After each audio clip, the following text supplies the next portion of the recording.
브란다이스 대학의 모리스 와르츠 사회학 교수가 불치해병, 루이게르병으로 죽었습니다. 루이게르병이란 게 뭐냐? 치명적 신경계통의 병으로 근육 위축성 측색경화증이라는 병인데, 몸의 근육이 5년여에 걸쳐서 서서히 굳어지면서 죽는 병인 것입니다. 1939년 유효 양키스의 루이게르 야구 선수가 이 병에 걸려서 죽었습니다. 그때부터 이 병이 세상에 알려지기 시작했습니다. 그런데 모리스 와르츠 교수가 이 병에 걸려서 마지막 죽기까지 자기가 매주 화요일마다 강의를 했습니다. 그의 제자 가운데 미치 앨범이라는 제자가 그 교수와 나눈 대화를 책으로 냈는데, 그 책 이름이 모리와 함께한 이 화요일이라 하는 책입니다.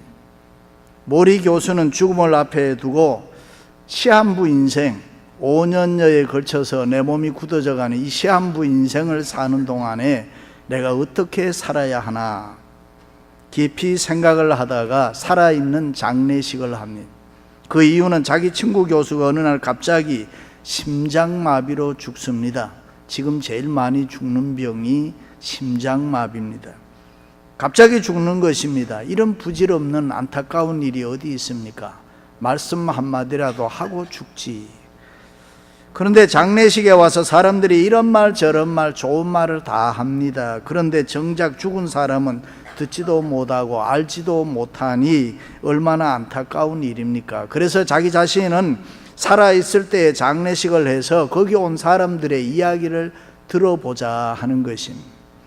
모리 교수는 그렇구나, 내가 지금까지 어떻게 살아왔는가, 앞으로 내 살 생애가 지금까지 살아온 생애보다가 결코 많지 않는데, 누구나 인생은 시한부 인생을 살고 있는데 내가 어떻게 사는 것이 후회 없이 잘 사는 길일까? 그것은 다름이 아니라 다른 사람, 내 주위에 있는 사람들에게 더 좋은 사람으로 살아가는 것이다. 더 좋은 그리스도인으로 살아가는 것이다. 믿습니까? 소설가 정경일 씨는 40이 넘으면서 친구가 갑자기 죽었다는 비보를 듣고, 아, 이것이 40대에 찾아오는 뜻밖의 손님이구나, 자신을 돌보았다라고 쓰고 있습니다. 인생은 누구나 시한부 인생을 살고 있습니다. 그 누구도 내일을 장담할 수가 없습니다. 흔히들 지금은 장수시다라고 이야기합니다만 오늘만 있습니다. 내일은 내 것이 아닙니다. 내일을 위해서 산다는 것처럼 어리석은 사람도 없고, 그렇다고 해서 내일을 또 포기하자는 말은 결코 아닌 것입니다. 오늘을 점검하자는 것입니다. 오늘을 제대로 살자는 것입니다. 오늘 내가 바로 살고 있는가, 나는 오늘 이렇게 살아도 되는가 확인해 보라는 것입니다. 오늘 내가 좋은 크리스찬으로 살고 있는가, 내가 정말 예수 그리스도를 믿고 따르며 그 예수 그리스도를 소유한 내가 그 풍성함을 이방인들에게, 예수 그리스도 때문에 얻어지는 행복을, 풍성함을 다른 사람들에게 내가 보여주며 살고 있는가, 다른 사람이 나를 볼 때에 정말 저 사람은 소망 있는 사람이다라고 보고 있는가, 내 속에서 능력으로 역사하시는 그리스도를 따라 내가 힘을 다해서 주의 몸된 교회와 복음을 위해서 힘쓰고 수고하고 있는가 살펴보라는 것입니다. 그렇습니다. 우리 그리스도인의 삶의 최고의 목적은 더 좋은 크리스천이 되는 줄로 믿습니다. 성경은 그것을 그리스도의 장성한 분량이라 그렇게 이야기합니다. 예수 그리스도를 닮아서 거룩해지는 것, 신학적으로는 sanctification, 성화라고 이야기를 합니다. 할렐루야. 왜 우리가 하나님을 믿습니까? 오늘 또 왜 우리가 교회에 나왔습니까? 왜 우리가 오늘 또 하나님의 말씀으로 살아야 됩니까? 더 좋은 크리스찬이 되려고 하는 거 아닙니까? 단순히 도덕적 윤리적 이야기하는 거 아닙니다. 하나님의 자녀답게 사는 것, 구원 얻은 영의 사람으로 내가 바로 사는 것, 하나님 앞에 사람 앞에 사랑받고 인정받고 믿음으로 내가 주어진 생애를 잘 살아보자. 하나님의 자녀로 내가 정말 예수 믿는 사람답게 크리스찬으로 살자. 비신앙적인 사람이 신앙적인 사람으로, 비성경적인 사람이 성경적인 바이블라이즈 되는 사람으로, 네거티브한 사람이 파지티브한 사람으로, 비판하고 욕하던 사람이 칭찬하고 격려하는 사람으로, 불신의 사람이 믿음의 사람으로, 미움의 사람이 사랑의 사람으로. 아멘. 가난한 사람 부자 되고, 실패한 사람 성공하고, 약한 사람 강해지고, 낮은 사람 높아지고, 안 되던 사람이 뭔가 잘 되어가는 그런 사람으로 체인지, 변화되자. 하나님이 은혜 주시고 복 주시면 그렇게 될 줄로 믿습니다. 할렐루야.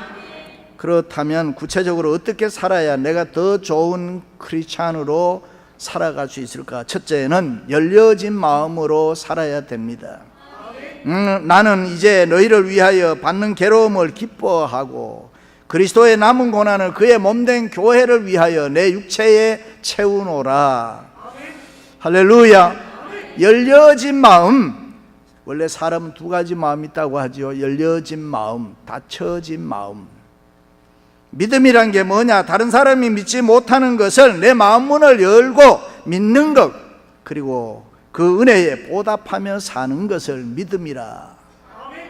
닫힌 마음으로는 믿어지지 않는 예수 그리스도의 십자가의 죽음과 부활의 사건을 열린 마음으로 믿는 사람을 그리스도인이라. 그러므로 좋은 크리스찬은 예수 그리스도를 믿고 그 은혜와 사랑을 넓은 마음으로 받아들이고, 다른 사람들에게는 열려진 마음으로 웃으며 기분 좋게 여유 있게 살아가는 것입니다. 할렐루야. 그렇습니다. 원래 인간은 죄 때문에 마음이 닫혀졌습니다. 무책임해졌어요. 이유가 많아졌어요. 변명이 많아졌어요. 세상 만사가 다 삐딱하게 보이는 거예요. 아담이 선악과를 따먹고 죄 때문에 벗은 것이 창피해서 동산 숯불에 숨었습니다. 그때 하나님이 아담아, 내가 어디 있느냐? 왜 거기 숨었느냐? 왜 너는 선악과 따먹지 말라고 내가 따먹었느냐? 물었을 때에 아담이 아이고 잘못했습니다. 내가 잘못했습니다. 이랬으면 해결되는데, 당신이 지은 하와가 먹으라고 해서 먹었습니다. 자기 잘못을 고백하지 아니하고 자기 책임을 회피했습니다. 이것이 닫혀진 마음의 미성숙한 인간, 나쁜 죄된 인간의 모습입니다. 그렇습니다. 죄는 인간의 마음을 다치게 했습니다. 죄는 인간을 나쁘게 만들어 버립니다. 그러므로 인간은 누구든지 예수 그리스도를 믿고 용서함 받고 마음이 열려져야 됩니다. 용서의 사람 되어야 됩니다. 사랑의 사람 되어야 되는 것입니다. 더 좋은 사람이 되어야 할 줄로 믿습니다.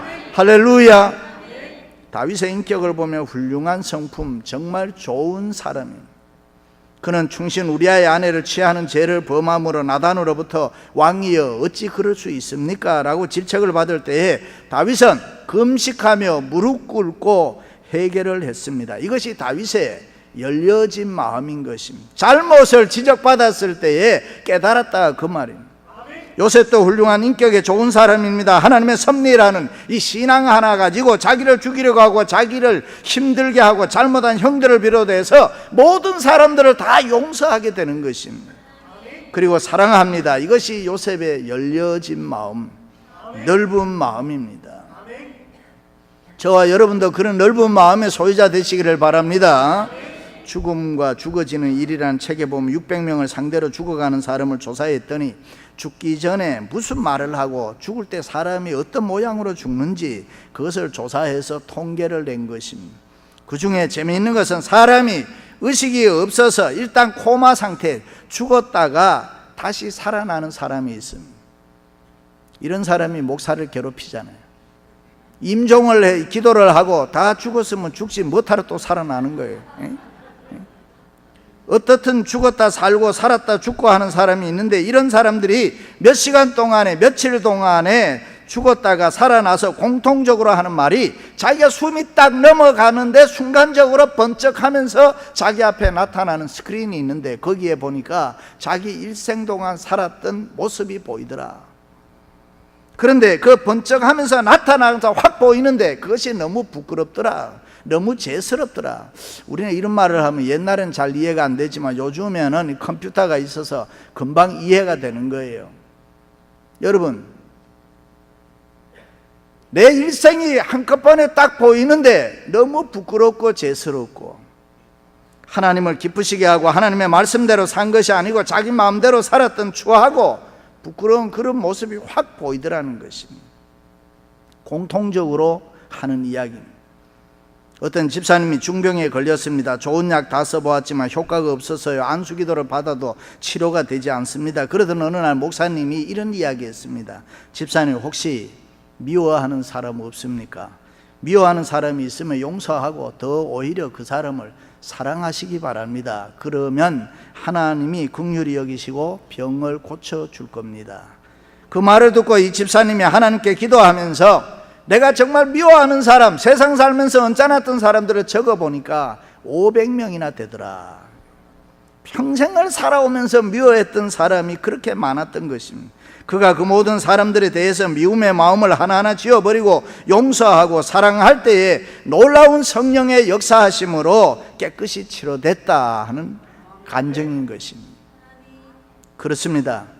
열려진 마음에 평안이 있습니다. 열려진 마음에 행복이 있습니다. 열려진 마음에 소망이 있습니다. 사랑하는 성도 여러분, 열려진 마음으로 더 좋은 크리스찬이 될 수 있기를 주님의 이름으로 축원합니다. 두 번째는 주는 마음으로 살아야 합니다. 이 비밀의 영광이 이방인 가운데 얼마나 풍성한지를 알게 하려 하심이라. 열려진 마음이 은혜 받아들이는 마음이라면 주는 마음은 받은 은혜를 남에게 나누어 주는 것이다. 그래서 성경에 보면 주라, 주는 자가 복이 있다. 주라, 그리하면 너희에게 줄 것이니 곧 후이 되어 누르고 흔들어 넘치도록 하여 너희에게 안겨주리라. 믿으시면 아멘. 그렇습니다. 크리스찬의 삶이 뭐냐? 주는 삶인 것입니다. 그저 은혜 받았으니 그저 주라는 것입니다. 주는 자에게 하나님이 복을 주시고 또 주시고 또 주시는 줄로 믿습니다. 아멘. 저는 목사니까 될 수 있는 대로 양보하고 희생하고 착하고 잘 살아야지, 그런 마음을 늘 갖고 있습니다. 그런데 그것보다 중요한 게 있더라고요. 제가 오래전에 대전제일교회 집회하고 서울로 오는데 그때 KTX가 막 생겨날 그 무렵인데 이 귀하다고 대전역에서 서울까지 특실표를 사주어서 올라갔더니만 내 좌석에 누가 앉아서 정신없이 넥타이 맨 사람이, 양복 입은 사람이 자고 있었습니다. 어떻게 하나 망설이다가 제가 착하니까 그냥 옆에 앉은 거예요. 근데 옆에 앉는데 이게 불안한 거예요. 미국에 살다 나가는데 나는 남의 자리가 앉아있는데 또 누가 올라와서 내보고 그 자리가 내 자리입니다 그러면 이게 도저히 불안한 거예요. 근데 이런 고민하다가 서울 가까이 왔어요. 방송이 나오고 이분이 일어나는 거예요. 내가 몇 번 망설이다 그냥 내릴까 하다가 선생님, 그 자리가 제 자리입니다. 그랬더니 여기가 어디냐? 여기가 서울입니다. 그랬더니 이 사람이 갑자기 화를 내면서 왜 자기를 대전에서 안 깨웠느냐는 거예요. 자기는 대전에서 내려야 된다는 거예요. 여러분, 이럴 때는 어떻게 해야 되나요? 그렇습니다. 주는 자가 복이 있습니다. 주는 자를 하나님이 축복해 주시는 줄로 믿습니다. 할렐루야. 사람이 축복받고 잘 되고 잘 살면 찾아오는 사람이 많아요. 저희 교회도 1년 12달 손님이 끊어지지를 않아요. 잘 알지도 못하는 사람이 동창이라고 찾아오고 이래저래 연결해서 이 모양 저 모양으로 도와달라는 사람이 그렇게 많습니다. 그럴 때 주는 것 괴로워하면 안 된다 그 말이에요. 찾아오는 사람 귀찮아하면 안 된다. 남이 나에게 달라고 할 때 그때가 여러분 좋은 때입니다. 그때가 가장 귀하고 복 있는 때입니다. 그렇잖아요. 누가 나에게 달라고 할 때가 좋지 내가 남에게 가서 달라고 하면 얼마나 힘듭니까? 동양 한국의 미와 서양 미국의 미의 차이점을 이야기하면 한마디로 표현한다면 곡선과 직선의 차이인 것입니다. 미술의 경우를 보면 동양화, 한국화는 대부분 곡선 처리가 많습니다. 그러나 서양화, 미국화는 직선 처리가 많습니다. 음악의 경우도 그렇습니다. 한국 음악은 그 리듬이 퉁소나 가야금을 뜯는 곡선 음악이 많습니다. 그러나 서양 미국 음악은 트럼펫, 트럼봇, 여기는 팀파니 이런 식으로 두들기는 직선적 기법을 많이 동원합니다. 요즘은 많이 달라집니다만 건축도 보면 한국의 건축은 지붕 처마 등이 이 곡선 처리하는 것이 발달되어 있습니다. 그러나 미국 건축은 직선적 공법을 처리합니다. 그런가 하면 감정 표현도 그렇잖아요. 한국 사람들은 좀처럼 자신의 희노애락에 얽힌 감정을 잘 노출하지 않습니다. 마음이 아프고 슬퍼도 참아야 되고 웃음과 울음도 참아야 되고 밥상 앞에 앉으면 얌전하게 앉아서 먹는 데만 정성을 쏟아야 되고 떠들면 안 된다. 떠들면 복 나간다. 배가 고파도 식사하셨어요? 라고 이야기하면 예 먹었습니다라고 거짓 대답 곡선 처리를 해야 됩니다. 그러나 여러분이 잘 아시는 대로 미국 사람들은 전혀 그렇지 않아요. 기쁘면 기쁘다고 하고 슬프면 슬프다고 웁니다. 좋으면 좋고 싫으면 싫다고 합니다. 배가 고프면 고프다고 합니다. 자기 감정이나 의사 표시를 직설적으로 합니다. 미국에 오래 살다 보면 우리들도 그렇게 변해가고 있잖아요. 저는 그것이 좋다 그렇게 생각합니다. 그렇습니다. 누군가가 내게 와서 달라고 할 때가 좋은 때예요. 정부에 여러분이 텍스도 많이 낼 때가 좋은 때입니다. 믿습니까? 사랑하는 성도 여러분, 주는 사람 됩시다. 주는 가정 되시기를 바랍니다. 주는 교회가 될 수 있기를 주님의 이름으로 축원합니다. 마온의 부자 나발이라는 사람이 있습니다. 그는 부자 거부였습니다. 그 지역에서 재산이 제일 많은 부자 거부였습니다. 다윗 왕이 환난 중에 이 나발의 가정 기업을 많이 도왔습니다. 광야에 도적대가 쳐들어오고 유목민들이 습격에 오면 다윗은 부하를 데리고 가서 싸워서 막아주고 그래서 나발의 집이 잘 살게 해주고 부자 되게 해 주었습니다. 그 후에 다윗은 정치적으로 망명생활을 어려운 야인생활을 하면서 계속 피해 다니다가 자기를 따르는 400명의 부하와 너무 배가 고파서 죽게 됐습니다. 먹을 것이 없었습니다. 그때 생각난 사람이 나발이라는 사람. 다윗이 그렇지, 내가 옛날에 나발을 많이 도와줘서 부자 돼가지고 잘 살고 있지. 그래서 부하를 보내서 우리가 여차 이렇게 하니 힘이 드니 먹을 것 좀 달라고 해서 구해오너라. 그리고 보냅니다. 그런데 그때 나발이 그렇지, 옛날에 우리 많이 도와준 다윗, 그래 내가 많이 도와준다 이러면 되는데 이세의 아들 다윗이 나와 무슨 상관이 있느냐? 부자 되고 나서 사람이 확 달라집니다. 거절하고 내어 쫓았습니다. 그 소리를 듣고 다윗이 너무 섭섭해했다. 은혜를 그렇게 배반하나 다윗이 화가 났습니다. 성경에 보면은 다윗은 잘 참는 사람으로 유명합니다. 뿐만 아니라 자기 자신을 다스리는데 성경에 나타나는 인물 중에서 다윗만큼 자기를 잘 관리하는 사람이 많지를 않습니다. 그런데 다윗이 얼마나 화가 났는지 부하들을 데리고 나발을 죽이려고 떠납니다. 한편 나발에게는 현숙한 지혜로운 아내 아비가일이 있습니다. 자기 남편이 다윗의 부하를 그냥 내쫓아 버렸다는 이야기를 듣고 큰일 났구나. 우리가 은혜를 얼마나 많이 입었는데 우리 영감이 왜 그렇게 했을까? 속상해하면서 맛있는 음식을 준비하고 많은 곡식과 양떼를 이끌고 다윗이 오는 길목에 나가서 기다리는 것입니다. 다윗이 오다가 보니까 이 여자를 보고 그대는 누구냐? 누군데 내 길을 막느냐? 예, 나발의 아내 아비가일입니다. 그런데 내가 왜 여기 있느냐? 내가 너 들어가서 당장 너희 집안을 다 처리해 버리겠다. 장군님 아닙니다. 그러시면 안 됩니다. 내가 이렇게 많이 가지고 왔으니 내 남편을 용서해 주소서. 다윗이 어떻게 했겠어요? 지금까지 이야기 들어보니 어떻게 했을 것 같아? 마음을 바꾸어 먹는 거예요. 여자의 말 한마디가 이렇게 중요해요. 여자의 말 한마디 때문에 단순한 남자들은 하루에도 천국 지옥을 몇 번씩 왔다 갔다 하고 행복과 불행이 왔다 갔다 하고 기쁨과 슬픔이 왔다 갔다 하고, 그래서 여자는 오일의 역할을 잘해야 돼요. 남자의 분노를 풀어줄 줄 아는 여자가 지혜로운 여자라. 맞습니까? 여자가 아멘 해야 되는데 남자가 아멘 하면 어쩌자는 거예요.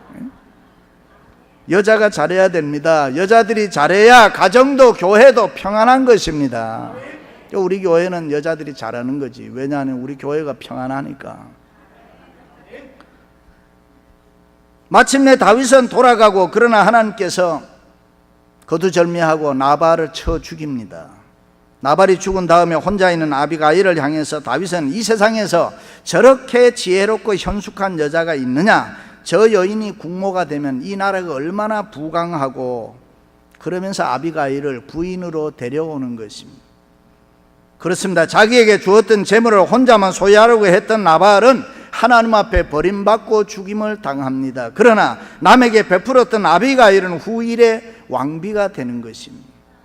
할렐루야. 사랑하는 성도 여러분, 주는 마음으로 더 좋은 크리스찬이 될 수 있기를 주님의 이름으로 축원합니다. 마지막으로는 감사하는 마음으로 살아야 합니다. 성경은 말합니다. 범사에 감사하라. 범사에 감사하는 것이 그리스도 예수 안에서 우리를 향하신 하나님의 뜻이니라. 믿으시면 아멘. 그런데 현대 사회의 가장 문제는 감사가 모른다는 거예요. 감사가 없다는 거예요. 남편과 아내, 부모와 자식 사이에도 감사를 몰라요.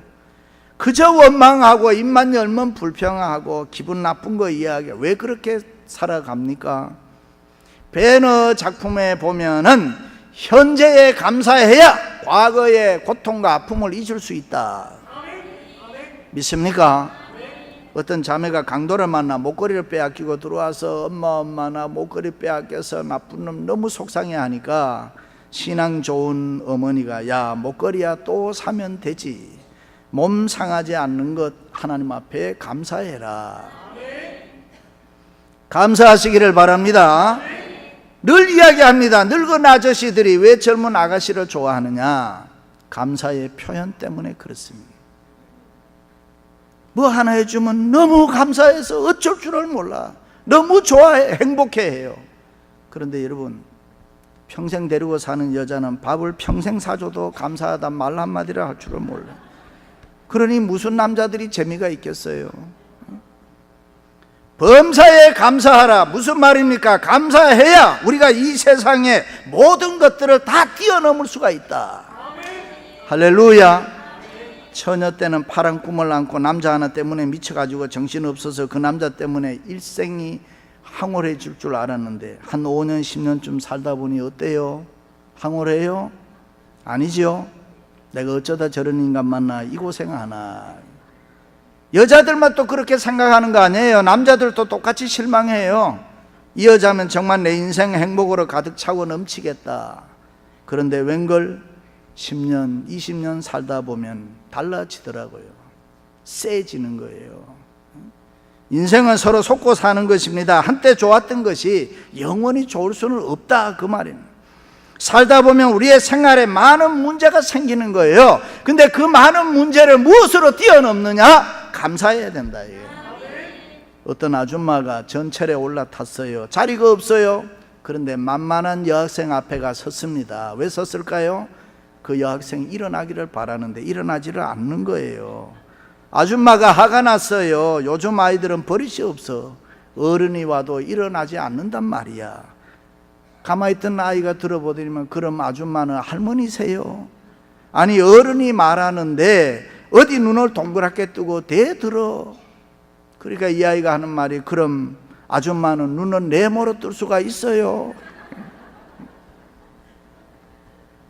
끄떡끄떡 없어 세상은.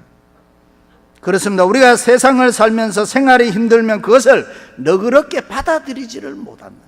왜 그래요? 감사하는 마음이 없으니까. 이 세상의 것으로는 영원히 만족할 수 없는 공간이 우리에게 있습니다. 그 이유가 뭡니까? 우리는 영적 존재들이란 말이죠. 하나님의 형상으로 지음받은 인간들이란 말이죠. 천지 만물을 창조하시고 섭리하시는 하나님과 상대하는 독특한 존재가 인간인 것입니다. 세상의 것으로는 만족할 수 없는 것, 어딘지 불안하고 불평이 있단 말이죠. 인생은 살면 살수록 nothing. 그래서 우리에게는 하나님이 필요한 것입니다. 하나님이 있어야 합니다. 하나님이 내 마음에 있으면 세상 모든 것을 다 감사할 수가 있습니다. 그래서 우리는 하나님을 향해서 늘 감사해요. 그리고 그 하나님 때문에 옆에 있는 사람 사랑하고 감사하는 것입니다. 그 하나님 때문에 환경을 초월해서 우리는 감사하는 거예요. 그래야 더 좋은 크리스찬이 될 수가 있습니다. 감사하는 마음으로 살아야 내가 잘 되고, 감사하는 마음으로 살아야 우리가 잘 되고, 모든 일이 잘 되는 줄로 믿습니다.